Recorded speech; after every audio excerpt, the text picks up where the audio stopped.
Now, before we begin, I would like to introduce my audience members. Everyone, please say hello. Hello. The Odyssey is a good movie. It, however, is not a good adaptation, and that is largely due to Nolan's misrepresentation of the core aspects of Homer's Odyssey. That being most notably the theme. The theme of Homer's Odyssey is largely about homecoming. It's about the reoccurring cunning of Odysseus being his ultimate tool in digging his own grave. And however, yes, this is featured in Nolan's Odyssey.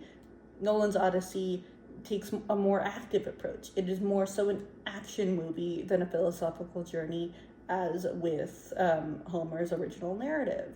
And this can be no better seen than in the specific scene with Odysseus and Polyphemus, the Cyclops son of Poseidon. And though Polyphemus is by no means a smart character, he is still formidable in his own way because he is the one who initially curses Odysseus and thus propels the inciting incident of the Odyssey. However, the means in which Nolan's Odyssey takes to get this payoff and to get this spurring of the central narrative is more so aggressive. Odysseus fires an arrow into Polyphemus's eye, which in turn allows a chase sequence to happen, and thus that is the formula in which he continues down his journey. And with that, it neglects the nobody monologue, which is one of the most iconic scenes in the original story. Odysseus tricks Polyphemus by proclaiming himself nobody, and while he's escaping, what he says is his own name. In his arrogance and in his hubris, he does this, and Polyphemus then curses him. And that is exactly who Odysseus is. He's arrogant, he's favored, he knows he's favored. And so, in turn, he is entitled to these things, and he acts this way throughout the narrative and further into the film. This as well occurs. However, it's not as if Odysseus learns in this movie. It's more so he gets from place to place. He is the classic brooding archetype, sort of a man ridden by guilt for the Battle of Troy, for the fall of Troy, and the chaos that ensued. And the way that Nolan portrays his character is evocative of a previous film of his, of Oppenheimer. Odysseus is an ancient Greek Oppenheimer to Christopher Nolan. And while it works as a film, it does not work as an adaptation, because any amount of adaptation must include the core themes of said adaptation, and that can be no better seen than in Guillermo del Toro's Frankenstein, yet again a more recent movie.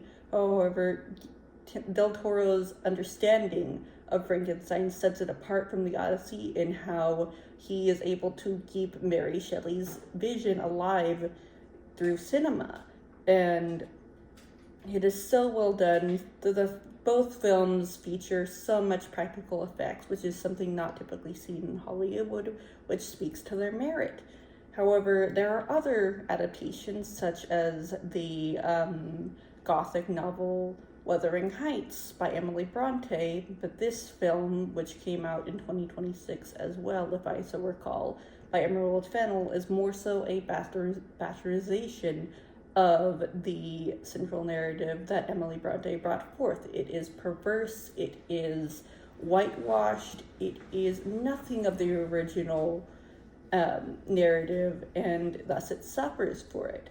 And so plenty of these more modern adaptations are more so hit or miss, but that does not negate some of the storytelling merits and the passion put forth the craft, and that can be so evidently seen in the Odyssey. However, it is important to understand the implications of having your film misrepresent something so fundamentally integral to an everlasting story such as the Odyssey, how it still holds relevance as a cautionary tale in this modern day.